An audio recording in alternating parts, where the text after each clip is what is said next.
여러분 안녕하세요. 오늘은 사장 듣기 교육의 내용에 대해서 강의를 진행하도록 하겠습니다. 자, 먼저 여러분들이 우리 교재에서 보면 맨 처음에 들어가기로 제시된 지문이 있어요. 우리 같이 한번 읽어볼까요? 여기 보면 이 두 개의 가와 나의 대화가 있는데 요걸 한번 같이 읽으면서 생각해 볼게요. 자, 듣기 지문이에요. 학생에게 들려주는 내용이에요. 우리 이제 상반기는 듣기에 대해서 공부하니까 이 듣기 지문으로 어떤 것이 더 적절할까? 그것에 대해서 여러분의 생각을 이야기해 보자 페이지예요. 여러분이 듣고 여러분의 생각을 한번 정리해 보면 좋을 것 같아요. 자, 일단 가에 제시된 지문 한번 읽어볼게요. 아, 배고파. 뭐 먹을까? 그치, 진짜 배고프다. 나도 학생식당 갈까? 근데 사람 많지 않아? 그런가? 지금 가면 엄청 기다려야 돼. 자, 가 대화는 이래요. 너무나 자연스럽죠? 나 대화를 볼게요. 지윤 씨, 우리 같이 점심 먹을까요? 네, 좋아요. 어디에 갈까요? 학생 식당에 갑시다. 좋아요. 같이 갑시다. 자, 여러분, 이 두 대화는 어쨌든 두 사람이 모두 같이 배고프다. 밥 같이 먹자. 점심 먹자. 이런 내용이고, 학생식당 갈까? 뭐, 그런 내용들이에요. 자, 어떤 게 더 좋으세요, 여러분은? 자, 가의 대화의 특징은 어때요? 너무 자연스러운 실제 발화에 가깝고, 나의 대화는 조금 손을 댄, 음, 좀 각색된 부분이죠. 그쵸? 두 개 중에는 어떤 게 더 실제적일까요? 그렇죠. 가가 조금 더 실제적이고, 나는 조금 더 교육적이라고 볼 수는 있어요. 자, 그런데 또 두 개의 대화는 어떨까요? 이쪽 가의 대화는 뭐 한 2급이나 3급쯤 된다면, 그리고 한국에서 생활을 좀 한 학생이라면 이야기가 쉬울 텐데, 한국어를 처음 배우는 사람이라면 빠진 요소도 너무 많고, 순서도, 여기 뭐 두 번째 보면, 아, 그치, 진짜 배고프다. 나도. 하니까, 이 나도 진짜 배고프다라고 이런 순서가 돼야 되는데, 그것도 어렵고, 배고프다라는 게 사전형인데, 후일 때는 사전형이 이렇게 밖으로 나올 수가 없어요. 그런데 이렇게 되면 반말로 사실은 배고프다 그러면 그 느낌을 이야기하는, 감탄을 이야기하는 그런 표현이잖아요. 그래서 초급 학습자는 좀 알아듣기 힘들 것 같습니다. 내용적으로는 아주 쉬운 거지만, 나에 대한은 어때요? 조금 가가 없었다면, 아, 좋아, 라고 할 만한 대화인데, 막상 가를 보고 나의 대화를 보면 굉장히 이렇게 만들어진 대화 같이 빠지거나 문제가 되는 뒤틀림이 하나도 없는 거죠. 그리고 수주는 우리 같이 점심 먹을까요? 네, 좋아요. 어디에 갈까요? 학생 식당에 갑시다. 좋아요. 같이 갑시다. 그래서 초급일 때, 1급 정도일 때 학습자에게는 좀 이렇게 약간 정돈된 밥을 먹으러 가자라는 개념에서는 좀 좀 약간 실질적이지만 문장에서 빠지는 부분을 최소화해서 조금 학습할 수, 좀 더 초급에 가까운. 이건 한 2, 3급 정도, 2급이나 3급 사이, 2급의 마지막이거나 3급의 초반 사이에서는 가에 대화가 좀 더 자연스럽고 1급이라면 나에 대화가 조금 더 그 학습에 도움이 될 것 같아요. 아무튼 지금 이 이야기를 왜 이것과 이것을 비교하라고 했나 생각해 보시고, 여러분의 느낌도 저처럼 한번 생각해 보시고요. 그리고 여러분은 어느 걸 지문으로 사용하면 더 좋을지 그런 것도 생각해 보시기 바랍니다. 자, 그러면 우리 본격적으로 사장 듣기 내용에 대해서, 사장은 듣기 교육의 내용인데 내용에 대해서 좀 구체적으로 살펴보도록 하겠습니다. 여기 첫 번째 보면 듣기 자료와 듣기 교육이에요. 첫 번째는 듣기 자료와 듣기 교육인데, 듣기 자료라는 건 우리 아까 앞 페이지에서 본 것처럼 두 개의 자료를 우리가 봤어요. 어떤 내용을 듣기 자료로 사용할까? 그게 듣기 자료이고, 그 자료와 교육과의 관계, 이런 것들을 이번 장에서 조금 생각해 보시면 좋을 것 같습니다. 있습니다. 자, 듣기를 발달시키는 과정은 듣기 입력물과 상호작용을 통해서 이루어집니다. 듣기를 발달시킨다는 건 입력물 뭐예요? 듣기 자료가 이제 학생에게 제공되는 거죠. 그것과 음, 그 상호작용하면서 듣기 능력이 발달이 되는 거죠. 그래서 듣기 교육에서 입력물의 중요성을 이해하고 적절한 입력물을 선택하고 네, 이해하고 선택하고 그리고 또 그것을 적절한 방법으로 활용하고 그러는 것이 아주 중요하다. 그래서 듣기 교육에서는 입력물의 중요성, 적절한 입력물 선택, 그리고 적절한 방법으로 활용하기. 이것이 이해와 선택과 활용. 이것이 중요하다. 이렇게 보시면 될 것 같고요. 그다음에 중간에 크라센이라는 학자가 말했어요. 크라센의 모니터 가설이라는 게 있어요. 그래서 그 가설에서 말하는 그 가설의 한 부분인데 듣기 가설은 듣기 교육에 대한 접근에 지속적으로 영향을 미쳐왔다. 이렇게 되었고요. 그래서 여기서 말하는 듣기 모니터 가설에 나오는 듣기 가설은 이해 가능한 입력으로만 대의 언어가 습득될 수 있다고 주장했다. 그리고 이런 주장은 이후에 듣기 교육의 중요성이 강조되는데요. 큰 영향을 미쳤다. 그랬는데 여기서 우리는 여기 이해 가능한 입력이라는 개념을 한번 짚고 넘어가면 좋고. 그래서 이건 그 듣기 가설뿐만 아니라 크라센이 말하는 입력 가설이라는 게 있어요. 입력은 이렇게 넣어주는 거죠. 입력시키는 거예요. 그것의 가설인데 여기에서 가장 중요한 포인트는 플러스 원의 인풋이에요. 자, 플러스 원 한 개, 인풋 집어넣는다. 입력한다죠. 그렇죠? 한 개만 플러스해서 입력한다. 이런 의미인데 어떤 의미냐면 학습자의 수준에 맞춰야 한다. 이런 의미예요. 그래서 학습자에게 수준에 맞춘다는 건 또 뭐냐? 내가 교실에서 가르쳐준 내용이 있다. 만일에 5과를 공부한다. 그러면 1, 2, 3, 4과에서 가르쳐준 내용에 플러스 원, 한 개만 더 플러스한 1, 2, 3, 4에서 배운 내용을 활용하고 플러스 원만 해서 그게 입력되어야 된다. 그래야지 사과까지 배운 내용은 아는 것이 다시 한번 나오고 한 개만 모르는 게 나와야지 이게 뭘까? 이렇게 궁금해하게 되고 또 그걸 공부하게 되면 배워서 자기 걸로 만들고 그런 내용이 되겠죠? 그런데 플러스 원이 아니라 지금은 한국어를 배운 지 일주일밖에 안 됐는데 너무나 자연스러운 TV를 듣는다. TV에 나오는 어떤 프로그램을 보여준다. 그러면 학생에게는 모두 다 그냥 노래처럼 혹은 소리로 들리는 거예요. 말로 들리는 것이 아니라 그래서 플러스 원의 인풋이라는 건 너무나 중요하다. 이렇게 생각하시면 돼요. 그래서 그게 이해 가능한 입력이라고 할 수 있고 플러스 원만 그러니까 기본에 아는 것 플러스 원만 새로운 것이 추가돼서 오늘의 공부를 좀 더 정돈하고 활성화시킬 수 있어야 된다. 요걸 좀 이해하면 좋을 것 같아요. 여기 클라스니 나왔으니까. 어, 모니터 가설의 한 부분인 듣기 가설이고 여기서 말한 이해 가능 입력은 플러스 원의 인풋. 그래서 요거는 듣기에서는 듣기 내용이 다 아는 내용에서 조금만 새로운 내용이 플러스 원이 되는 거고 말하기나 읽기나 쓰기에서도 그렇게 플러스 원의 인풋만을 주라는 것이 크라센의 그 원리다. 입력 가설이. 이렇게 생각하면 좋겠습니다. 자, 그래서 듣기 입력물은 어떻게 해야 되냐? 먼저 입력물이라는 건 실제성을 가지고 있어야 됩니다.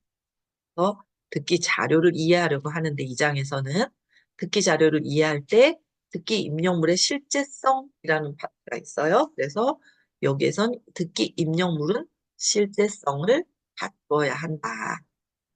그래서 듣기 입력물은 실제 의사소통 상황에서 발생하는 입력물과 최대한 가까운 특성을 가지고 있어야 한다. 이 문장은 너무 중요해요. 보면 듣기 입력물, 듣기를 위한 자료, 선생님이 제공하는 자료는 실제 의사소통에서 발생 가능한 입력물이어야 한다는 게 첫 번째. 듣기 자료를 줬는데 실제 의사소통에는 절대 이루어지지 않는 내용이 자료로 나가면 안 된다. 그런 뜻이에요. 그래서 근데 뒤에 보면 실제 의사소통에서 발생하는 입력물과 최대한 가까운 특성이라는 건 어떤 거냐면 약간은 실제 자료에서 재료를 가지고 와서 교육적 자료로 가공될 경우를 말하는 거예요. 예를 들면 3, 4급, 5, 6급 정도가 되면 실제 자료를 그대로 사용하면 돼요. 그런데 1, 2급이나 3급 정도까지 그 정도의 학습자라면 실제 자료를 그대로 가지고 오게 되면 사실은 이해가 너무 어려워요. 플러스 원 인풋에 어긋나는 거죠. 그렇죠? 그래서 학생이 알 수가 없어요. 그래서 이해하기 싫어지고 에이 너무 스트레스 받아 나 안 해 이렇게 되는 거예요. 그래서 플러스 원의 인풋만을 생각해야 한다. 그런 얘기가 있었고 그 플러스 원의 인풋에 가깝게 최대한 실제 상황과 발생하는 이유가 가까운 특성을 지니게 해라. 그리고 우리 아까 오늘 수업 처음에 두 개의 예시가 있었는데 그 중에 두 번째 예시를 보면 같이 점심 먹을까? 어디에서 먹을까요? 이런 식의 표현은 원래는 야, 배고파. 밥 먹을까? 그래, 좋아. 학생 식당, 콜? 뭐 이런 식으로 될 때 어디에서 먹을까요? 학생 식당에서 먹읍시다. 이런 것들은 1급에 맞게 교육적 자료로 변신했죠. 그런데 점심 같이 먹자 이런 이야기는 실제 의사소통에서 많이 발생하는 상황이 되죠. 그래서 듣기 입력물이 실제 의사소통 상황에서 발생하는 입력물과 최대한 가까운 특성을 가지고 있어야 한다. 이렇게 보고요. 여러분 교재에는 80쪽에 보면 표 4-1의 실제성의 여러 측면에 대해서 제시하고 있어요. 그 실제성의 여러 측면을 보면 첫 번째 실제성이라는 거는 언어의 실제성. 언어가 실제 사용되는 언어여야 한다. 고어 이런 거 안 되는 거죠.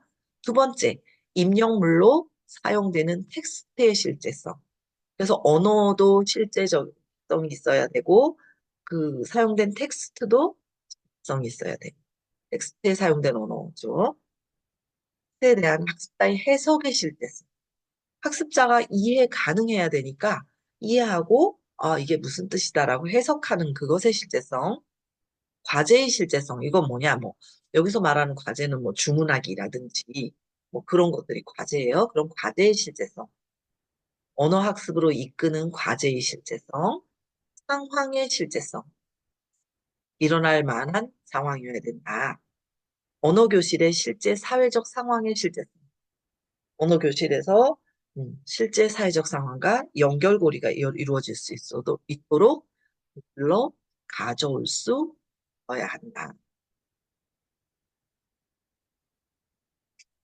다음은 우리 교재에는 81쪽에 있는 내용인데요. 표 4-1에 로스트가 2016년에 말한 듣기 입력물의 실제성과 관련해서 진실성의 개념을 이야기했습니다. 그 실제성 입력물의 실제성이라는 게 얼마나 진실되냐, 진실성을 가지고 왔는데, 진실성의 특징을 4-2에서 제시하고 있어요. 그래서 우리 이거 하나씩 살펴보도록 하겠습니다. 먼저 자연스러운 속도, 짧은 간격으로 이어지는 발화, 불규칙적인 타이밍이라는 게 있어요. 그래서 자연스러운 속도라는 건, 이거 듣기 자료니까, 나 초급반이니까 빨리 말하면 학생이 모를 거야. 그래서, 안녕하세요. 이렇게 한다면 듣기 힘들죠. 현실에서는 인사를 하는데, 안녕하세요. 이렇게 인사하는 사람은 아무도 없어요. 정상적인 속도로. 안녕하세요. 안녕하세요. 이런 속도. 두 번째, 짧은 간격으로 이어지는 발음. 그러면 안녕하세요 하면 A가 말했어요. B가 바로 안녕하세요.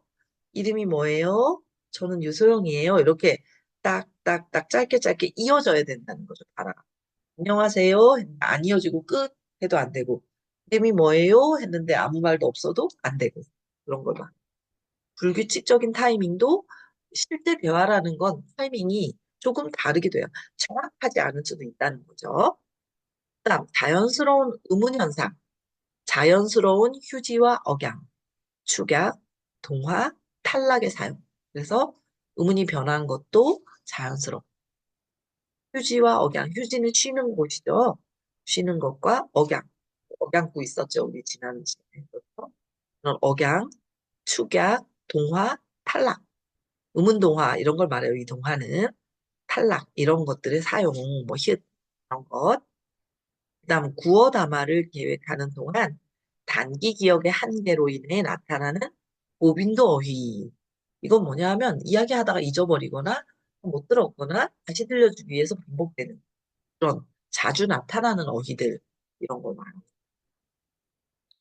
다음은 짧은 고정적인 발화, 유행어 등과 같이 청자에 대한 민감도를 보여주는 일상회화적 속성. 그래서 고정적인 발화나 유행어 같은 그런 일상회화적인 속성을 유지해야 된다. 그 다음 머뭇거림, 잘못 시작하기, 자기 발화 수정. 아, 아니다, 아니다. 이러면서 자기가 자기 발화 수정할 수 있죠. 그런 것과 같은 타자의 실시간 인지 처리를 보여주는 사례들. 그래서 너무나 정돈된 대화가 아니라 약간은 실제성 있게 해라. 그런 거고. 그다음 청자가 맞장구, 맞장구나 반응을 제공할 수 있도록 자연스러운 휴지를 포함하는 생생한 청자를 향한 발화의 지향. 그러니까 맞장구는 맞아 맞아, 응, 응 이런 것들이죠. 그리고 반응은 아 맞아, 나도 그래 이런 것들을 할 수 있는 그 틈을 주라는 거죠. 그러니까 이야기를 하면 여러분 알겠어요? 나 그리고 나서 이렇게가 아니라 여러분 알겠어요? 하면 네, 할 수 있는 시간을 몇 1, 2초 주고 다음 말화가 이어지는 그런 것들의 자연스러움. 여기 제시된 그 6가지 내용이 실제성에 관련된 진실성의 특징이다. 이렇게 보면 되겠습니다. 그다음 브라운 이야기한 구어의 특징이 있어요. 그 먼저 구어의 특징은 무리짓기가 있어요. 무리짓기. 첫 번째는 그래서 구어 정보를 기억하는데 한계가 있기 때문에 조금씩 모아서 무리지어서 받아들인다. 이런 게 구어의 특징이고 중복성, 동일 요소가 반복되는 것, 그 쉬운 말로 설명하면서 중복되게 말하는. 저도 아마 이 수업을 진행하다 보면 외국인이 듣는 경우도 있기 때문에 이 수업은 그래서 조금 정상말을 했다가 쉬운 말을 하기도 하고 쉬운 말을 했다가 그걸 다시 한번 약간 어려운 말로 하기도 하고 그렇게 중복되기도 하고 때로는 중요하니까 2번 말하기도 하고 3번 말하기도 하고 그런 것들이 일종의 중복성이에요. 동일 요소가 반복되는 것이다. 쉬운 말로 설명해서 중복되게 하는 말이다. 다음 되고요. 다음 구어의 3번째 특징은 축약이 되겠죠. 그러니까 이렇게 안 하고 그니까 이렇게 하는 것들이 축약이죠. 일종의 그런 음성적 축약도 있고 뭐 하라고 했어. 이걸 하랬어. 이런 식으로 어떤 어형적인 축약도 있고 그럼 주요 정보 외에 다른 성분은 빼고 간략하게 말하는 통사적 축약. 예를 들면 뭐 조사를 뺀다든지 주어를 뺀다든지 이런 것들. 통사적 축약, 담화에서 꼭 필요한 말로만 이야기하는 화용적 축약. 그다음 필요한 말만 딱딱 쓰는. 그다음 횡설수설함, 머뭇거림, 말실수, 이문적 표현 같은 언어 수행상의 실수가 횡설수설함이 되고, 그다음 구어태 특징으로 유행어나 구어투 발음, 비속어 같은 것. 예를 들면 그리고라고 해야 되는데 그리고 나도 해야 되는데 나도 저도요 이런 식의 것들은 구어적 특징이죠. 그다음 발화의 속도는 청자가 화자의 말을 멈추게 하고 다시 말하게 하거나 다양한 발화 속도로 전달되는 언어 자료에 익숙해져야 한다. 이렇게 보면 아,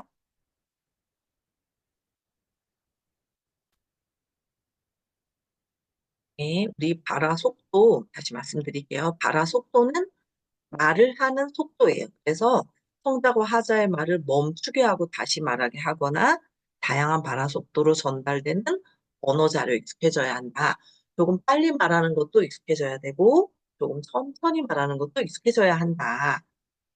그렇게 생각하면 될 것 같고요. 그리고 또 청자가 하자 말을 멈추게 하는 건 뭐냐면 어떤 사람이 말을 하고 있는데 듣는 사람이 잠깐만 하고 이렇게 스탑시키는 거에도 익숙해져야 된다. 이런 뜻이에요. 자, 그 다음은, 음, 강세, 리듬, 억양 같은 기분별 단위. 그래서 정확한 의미 파악을 위해서 억양이나 강세의 특성도 알아야 한다. 그런 거고 상호작용. 그래서 협상하기, 명료화하기, 말할 순서 찾기, 화제 유지하기, 독려하기 같은 상호작용과 관련된 원리를 이해해야 합니다. 그 다음은 우리 이제 듣기 자료에서 두 번째 듣기 입력물의 유형인데요. 듣기 입력물의 유형.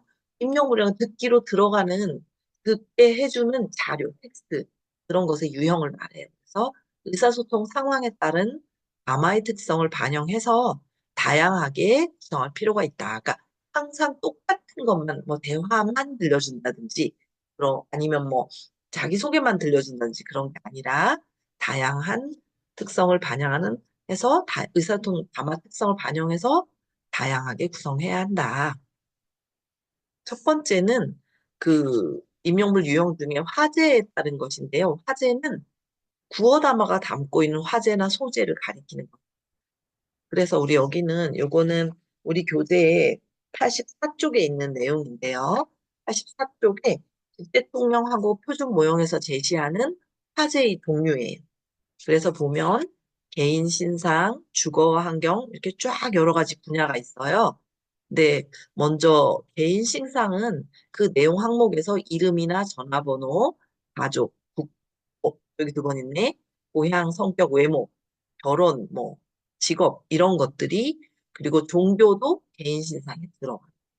그럼 이름이나 전화번호, 가족, 국적, 고향 이런 것들은 초급에서 하게 될 것이고 성격과 외모는 초급에서 일부 하고 중급에서 다시 또 조금 어려운 단어들이 나오고 뭐 결혼, 직업 이런 것들은 뭐 중급 정도에서 될 거고 종교라면 고급에서 활용이 되겠죠.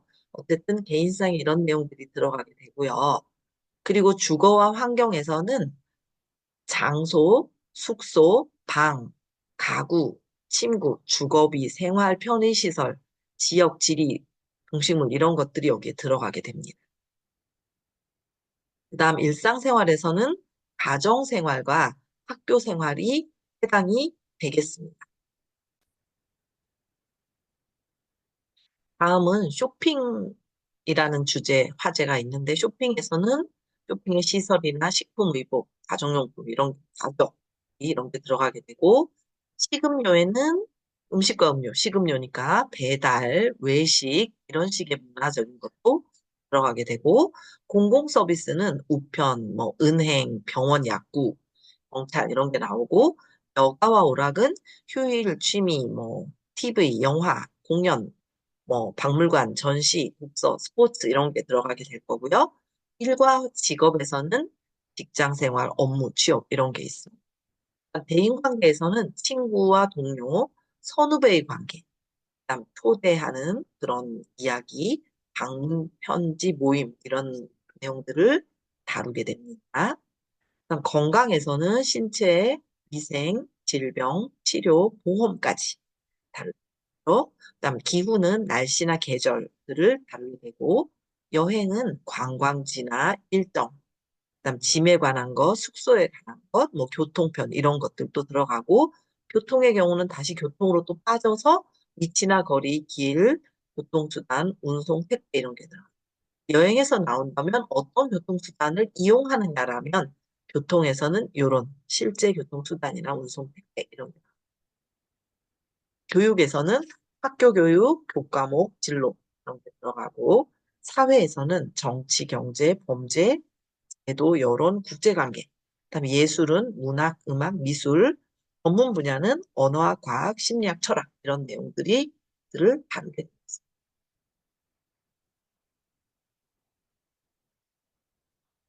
자, 그다음은 음,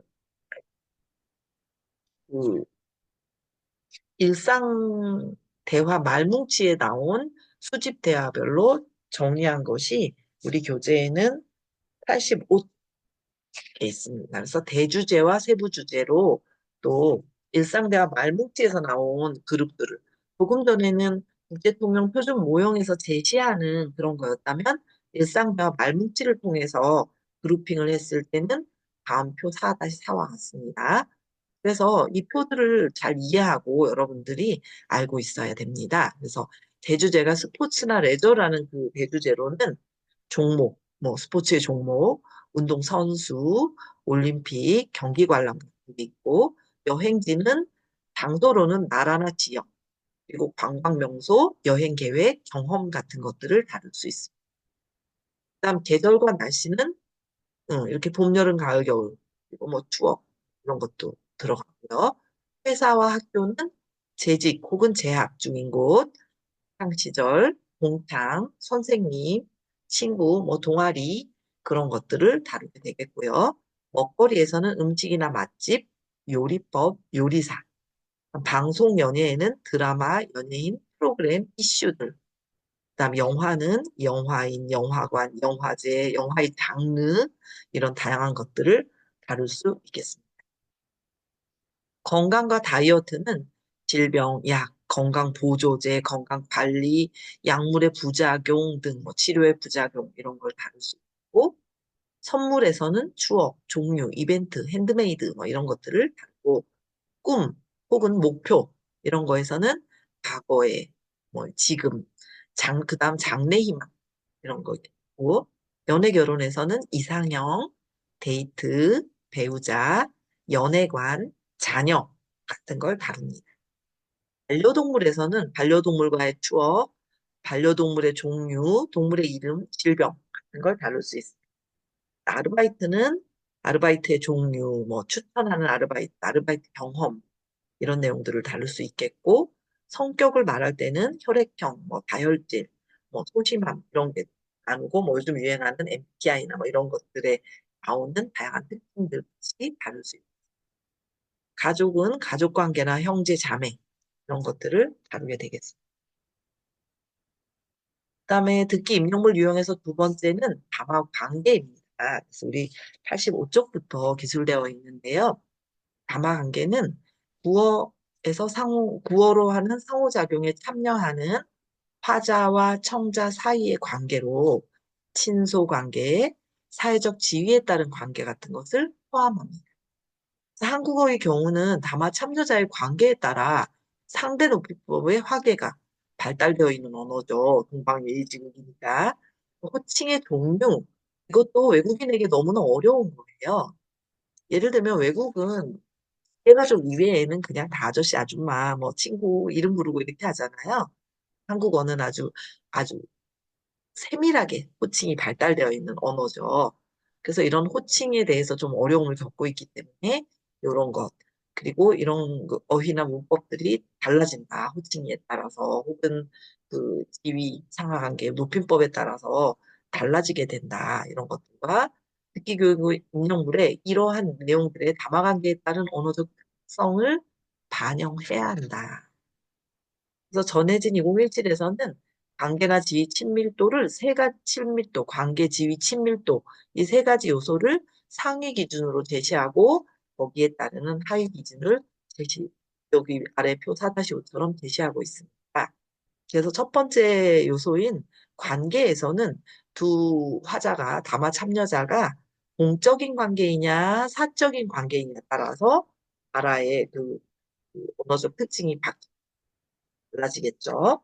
그다음 지위 면에서는 상하 지위 관계냐, 윗사람, 아랫사람 관계, 동등하냐, 친구나 이런 것처럼, 동료나 친구처럼, 지위와 무관한 관계냐, 이런 것에 따라서도 그 언어적 특성이 달라지게 되고, 그다음 친밀도 면에서는 친밀도가 뭐냐, 가깝냐, 아니면 친밀도를 파악하기 좀 어려우냐, 이런 거에 따라서도 달라지게 됩니다. 그래서 아마 관계에 따라서 관계와 지위와 친밀도 면에서 이렇게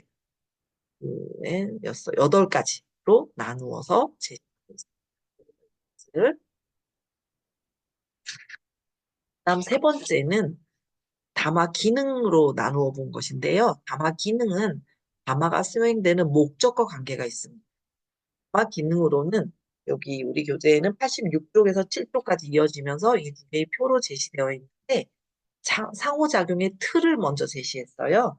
상호작용하는 틀로 정보 구하기 담화 내용이 담화의 그 유형이 정보 구하기냐 아니면 조언하기, 사과하기, 동의를 표하기, 반대를 표하기, 의무를 표현하기, 요청하기, 제안하기 이렇게 8가지로 그 상호작용의 틀을 제시했고요. 그리고 그 표 4-7에서 우리 교재에는 87쪽에 있습니다. 담화 기능의 세세한 분류를 다시 제시했습니다. 이렇게 크게 그 상호작용의 틀을 8가지로 제시하고 정보 구하기, 조언하기, 사과하기, 동의 표하기, 반대 표하기, 의무 표현하기, 요청하기, 제안하기 이렇게 8가지를 제시했고 다시 32가지의 세세한 담화 기능들을 제시했습니다. 함께 같이 볼게요. 먼저 첫 번째는 감상하기, 두 번째는 평가하기, 논평하기, 그 다음 세 번째 걱정하기, 위로하기, 격려하기 이 그룹을 했고 네 번째 그룹은 구매하기, 교환하기, 환불하기 다섯 번째는 금지하기, 경고하기, 주의하기 여섯 번째 동의 구하기, 동의하기 일곱 번째 명령하기, 지시하기 여덟 번째 문제 제기하기, 해결하기 아홉 번째 묻고 답하기 열 번째는 반대하기, 반박하기 11번째, 보고하기, 전달하기. 12번째는 변명하기, 부정하기, 정정하기. 그 다음은 분석하기, 비교하기, 대조하기. 14번째, 불만 표현하기, 비난하기, 실망하기. 15번째, 부탁하기, 부탁 들어주기, 거절하기. 16번째는 사과하기, 용서하기, 용서 구하기. 17번째는 주장하기, 설득하기, 호소하기. 18번째, 설명하기, 그 다음 소개하기, 그 다음 안내하기. 다음은 약속하기, 변경하기, 취소하기. 22번째는 예약하기와 예약 취소하기. 그다음 요청하기와 거절하기. 그다음은 의지 표명하기. 25번째 인사하기, 자기소개하기. 26번째 제안하기, 권유하기, 조언하기. 27번째는 초대하기, 그다음 추측하기, 전망하기. 그다음 축하하기, 그다음 칭찬하기. 31번째 후회 표현하기, 32번째로 희망 표현하기. 이렇게 세세한 기능을 분류하여 이 담화 기능을 제시하고 있습니다. 여기에 보면 예를 들면 감상하기는 하나만 있는데 뭐 3번에 걱정하기는 걱정하기, 위로하기, 격려하기. 그다음 네 번째는 구매, 교환, 환불. 이런 식으로 금지, 경고, 주의 이렇게 세 가지 기능을 한 칸으로 넣은 이유는 걱정, 위로, 격려는 어쨌든 같은 맥락상에 나타나는 거죠. 그리고 예를 들면 15번째 보면 부탁하기, 부탁 들어주기, 거절하기도 부탁하는 것과 하는 사람이 있으면 들어주는 사람이 있고 싫다고 하는 사람이 있게 되죠. 부탁을 하게 되면. 그래서 이런 것들은 하나의 카테고리로 묶여서 제시해야 한다. 이런 의미입니다. 그 다음은 네 번째 입력물 유형의 네 번째 담화 장르에 대해서 살펴보도록. 자, 담화 장르는 청자는 특정 장르의 전형에 대해서 익숙해짐으로써 특정 장르의 전형 뭐예요? 어떤 것의 프로토타입을 말하는 거예요. 어떤 뭐 초대하기의 기본은 뭐 와주세요라는 표현이 있다든지 이런 거죠. 그런 특정 장르에서 나타나는 전형적인 내용에 대해서 익숙해짐으로써 내용 이해에 필요한 정보를 더 빨리 찾을 수 있고, 화자의 의도와 목적을 더 빨리 알아챌 수 있고.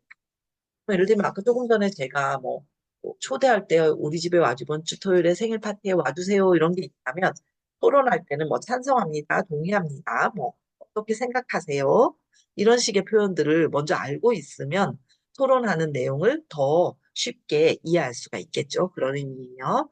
따라서 목표 문화권에서 폭넓게 이해되는 담화 장르와 그에 대한 세부 정보를 담은 입력물을 제공함으로써 그러니까 이런 걸 익숙해지려면 그런 용어도 공부를 먼저 하고 듣기 단계에서도 그런 내용들을 그 입력물들을 많이 제공받아서 익숙해지는 거죠. 그렇죠? 그래서 학습자가 주요 담화 장르의 특성을 익힐 기회를 제공해야 한다, 교사는. 그래서 담화 장르를, 그러니까 그 로스트하고 리차드스가 그 제시했는데, 그 로스트는 서술, 묘사, 비교대조, 인과 평가, 문제 해결, 요렇게 5가지로 제시했고, 분류해서 그 리차드스는 사적 대화, 전화 대화, 강의, 교실 수업, 영화, 드라마, 노래, 안내방송, 설명 이렇게 7가지로 제시를 하고 있습니다. 어떤 기준에서 분류하느냐의 차이가 되겠죠. 그래서 여기 지금까지 이야기한 화제, 담화 관계, 담화 기능, 담화의 장르 같은 것은 같은 분류의 목적이나 교육 목적에 따라서 다양하게 나타날 수가 있습니다. 그래서 듣기 입력물을 고안할 때는 해당 교육과정이나 평가 목적에 따라서 최적화된 분류 체계를 참고해서 실제성을 갖춘 입력물이 되도록 해야 한다. 이렇게 어떤 경우는 한 가지가 있지만 어떤 경우는 2가지가 있을 경우 여기처럼 그럴 때는 그 평가 목적과 최적화된 분류 체계를 참고해서 실제성 있는 가장 중요한 포인트는 실제성 있는 입력물이 되도록 해야 한다. 되겠고요.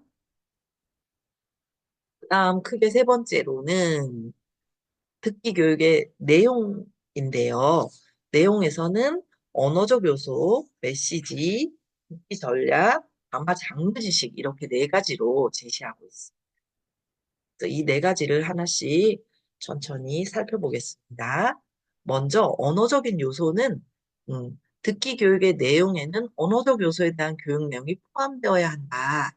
음, 언어적 요소에 특기 교육을 하는데 언어적인 요소, 뭐 문법이나 어휘, 특징 이런 것들은 교육하지 않는다. 그런 어떤 장르에 따라서 특정한 표현들을 교육하지 않는다. 그럼 듣기 내용을 체화할 수가 없어요. 그래서 필요한 어휘나 그 장르의 특징에 해당되는 표현이나 이런 것들, 그런 언어적인 요소를 교육 내용에 포함이 되어야 한다. 고, 2번째는 듣기를 위한 언어적 요소에는 의문이나 초분절음에 대한 인식, 의문 변동에 따른 발음에 대한 인식 등의 의문적 지식을 포함해서 어휘 지식, 문법 지식이 포함되어야 한다. 무슨 말이냐면 의문 변화, 의문에 따른 의문의 첫 번째 발음 방식이 있고 뭐와 뭐가 만났을 때는 어떻게 발음하고 뭐 연음이 되고 이런 규칙들, 의문 규칙들 그런 것에 대한 것. 그다음에 초분절음은 억양, 강세 이런 거죠. 그렇죠? 그런 것들에 대한 지식을 기본으로 하고 그리고 어휘에 대한 지식, 문법에 대한 지식까지 모두 언어적 요소에 포함된다. 여기서 특이한 건 읽기나 그런 데는 의문이나 초분절음에 대한 그, 그런 것은 중요하지가 않고 어휘 지식, 문법 지식이 주요 내용이에요.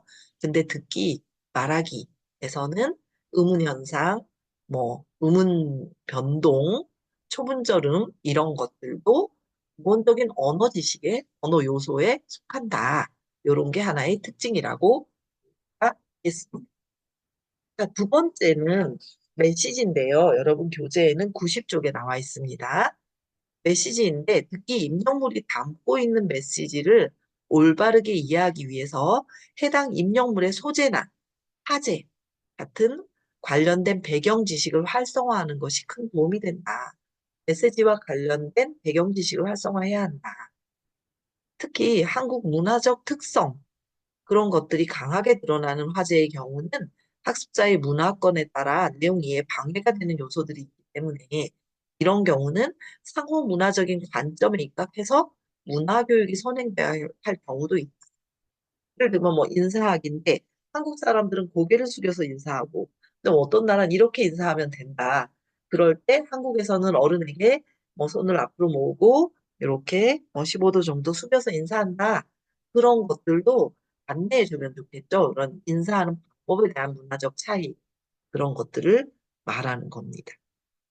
그리고 또 학문 목적 학습자의 경우는 수업이나 강의, 학술적인 발표, 토론 같은 전문적인 내용을 담고 있는 입력물이 활용되는 경우에는 화제와 관련된 배경 지식을 제공함으로써 학습자 이해를 증진시킬 수 있고, 여기 두 번째는 화제와 소재, 그런 내용에 관련된 배경 지식 활성화를 위한 자료들을 그 문화적인 것들을 그 교육 내용에 포함시켜야 한다.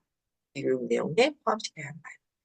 지금 두 개만 보자면 첫 번째 언어 요소에는 듣기니까 음운 변동 같은 음운, 소리에 관한 지식하고 어휘 지식, 문법 지식이 들어가고 메시지에 대해서는 그 소재와 하재에 대한 배경 지식을 활성화할 수 있는 그런 걸 제시해야 한다.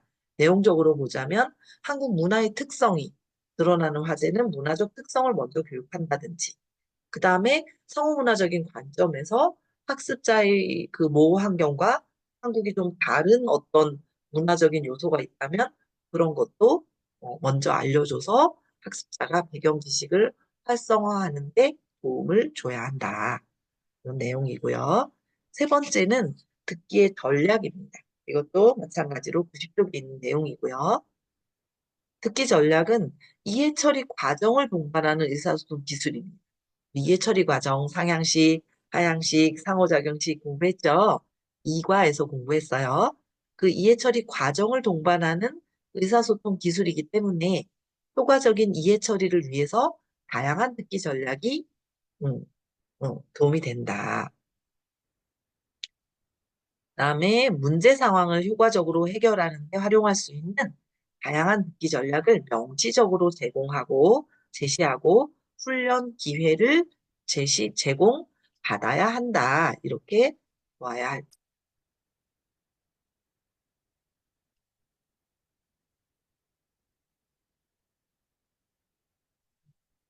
그다음 마지막으로 네 번째는 그 담화 장르 지식입니다. 듣기 교육 내용의 네 번째는 담화 장르 지식이다. 그래서 앞에서 말한 것 같이 입력물에는 다양한 담화 기능, 그리고 담화 관계, 담화 장르 등이 포함이 됩니다. 그래서 이렇게 담화 기능, 관계, 장르가 포함이 된다. 이렇게 봐야 되고. 그래서 우리 교재의 91쪽에 있는 표 4-10 장르와 듣기의 목적, 장르와 듣기의 목적에 대해서 여기서 그 표로 제시되어 있는데 이 표 좀 중요하니까 같이 볼게요. 자, 여기에는 유형, 전반적인 조직, 듣기의 목적, 인식해야 되는 항목 이렇게 나누어서 표가 제시되어 있습니다. 그래서 장르별로 보면 여기 장르가 우리 여기 아까 우리 앞에서 음, 로스트 2016에서 제시한 담화 장르, 다섯 가지로 나눈 담화 장르가 있죠. 그래서 그 담화 장르, 다섯 가지 장르를 기준으로 음, 제시되어 있는데 그걸 바탕으로 여기도 똑같이 로스트이기 때문에 이 다섯 가지 유형에 따라서 서술, 묘사, 비교, 대조, 인과, 평가, 문제 해결 유형에서 세세한 세부적인 것들을 제시하고 있습니다. 먼저 서술 유형에서는 시간적인 순서에 따라 서술용에서는 시간 순서에 따른 논리 전개 구조를 가지고 있다. 그래서 듣기 목적에서 무슨 일이 일어났는지, 누가 관련되어 있는지, 사건에 대한 개인적 응답은 어떤지 그런 것들을 알아내는 것이 중요한 목적이 되겠습니다. 그리고 인식해야 되는 항목으로는 사건, 행위, 원인, 이유, 가능성, 목적, 시간, 분석성 이런 내용들이 포함된다. 이렇게 보시면 되겠습니다. 두 번째는 장르가 묘사하기 장르인데요. 여기에서는 공간적, 감각적 순서, 그리고 응집성이 중요합니다. 그래서 공간 이동에 따른 순서, 그리고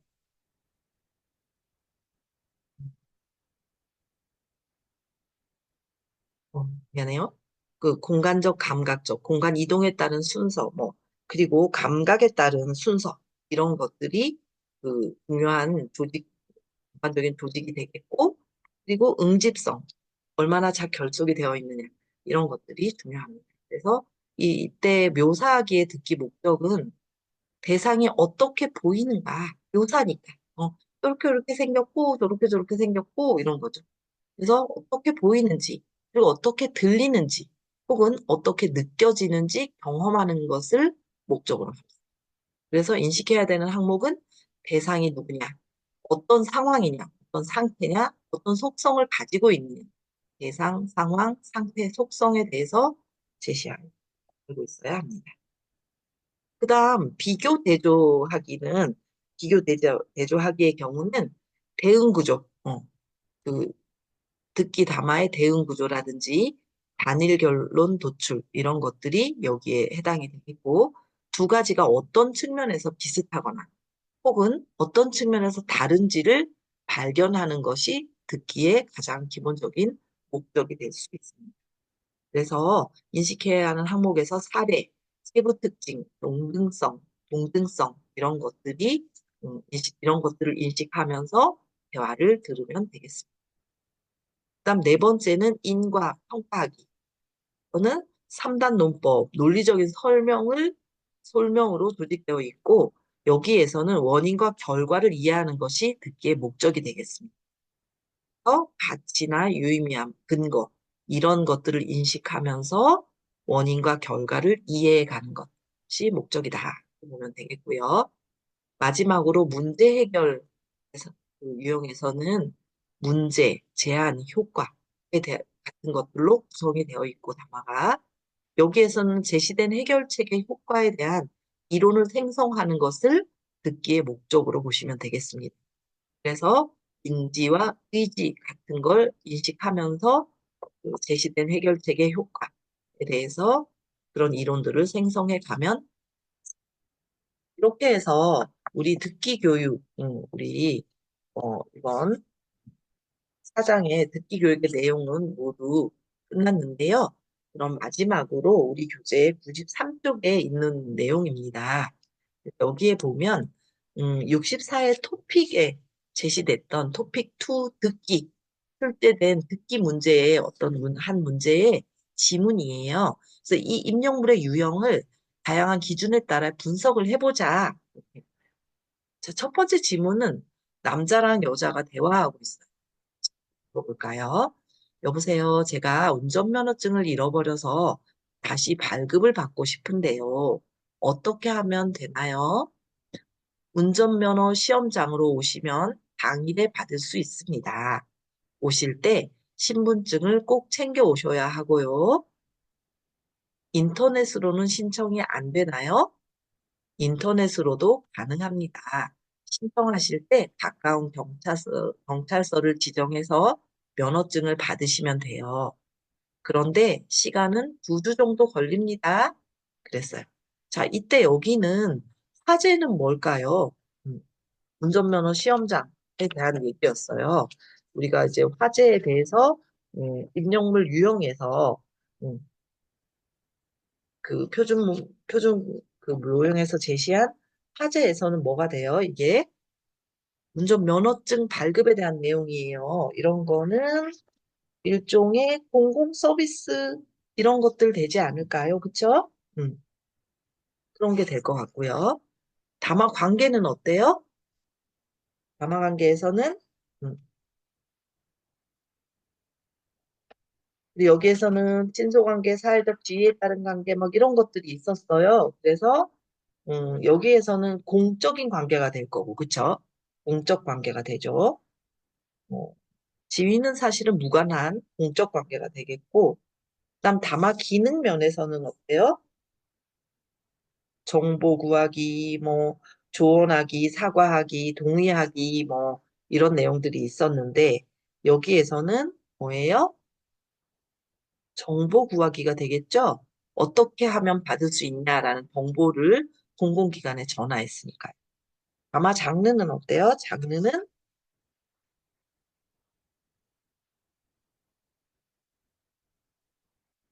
여기는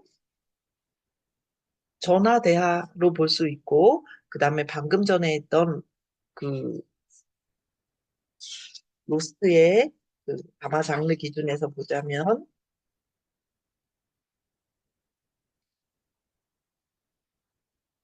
어쩌면 문제 해결 이런 게 될 수도 있고, 그렇죠?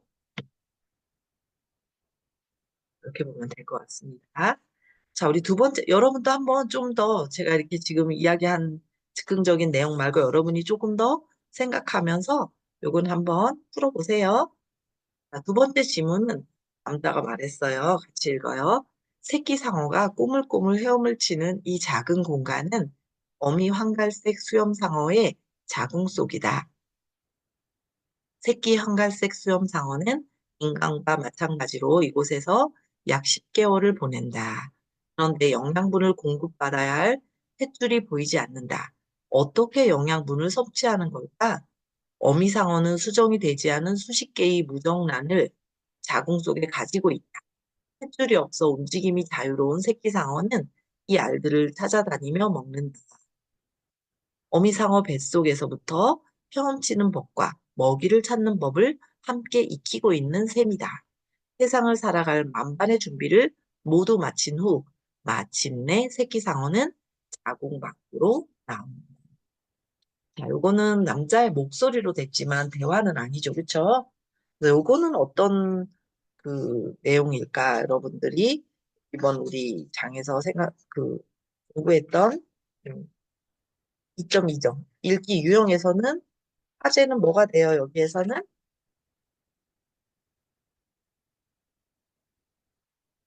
동식물에 대한 내용이죠. 그쵸? 그런 것들을 이렇게 찾아가면서 담화관계는 어떻게 되느냐. 담화관계는 지금 혼자 이야기하고 있어요. 그쵸? 독백이에요. 그렇고,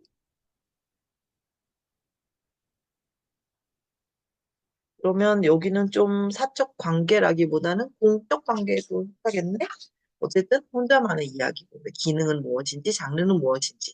이 두 개의 지문을 여러분이 천천히 읽어보면서 화제는 뭘까? 담화 관계는 어떻게 봐야 할까? 담화 기능은 어떻게 할까? 담화 장르는 어떻게 할까에 대해서 여러분이 오늘 우리 교재의 사장을 보면서 한번 풀어보시면 좋을 것 같습니다. 자, 그래서 우리 오늘 이 수업에서는 우리 교재의 사장, 듣기 교육의 내용에 대해서 살펴보았어요. 그래서 듣기 자료의 실제성, 그 실제성 자료에 대한 진실성 이야기, 그리고 입력물의 유형에서 화제와 담화 관계와 담화 기능과 또 담화 장르에 대해서 살펴보았고요. 그리고 세 번째 마지막으로 듣기 교육의 내용으로 언어적인 요소. 근데 언어적 요소가 그 어휘와 문법이 있었는데 여기 듣기에서는 특별히 의문적인 요소, 의문 변동이라든지 그런 요소들이 발화에 대한 것들이 추가된다.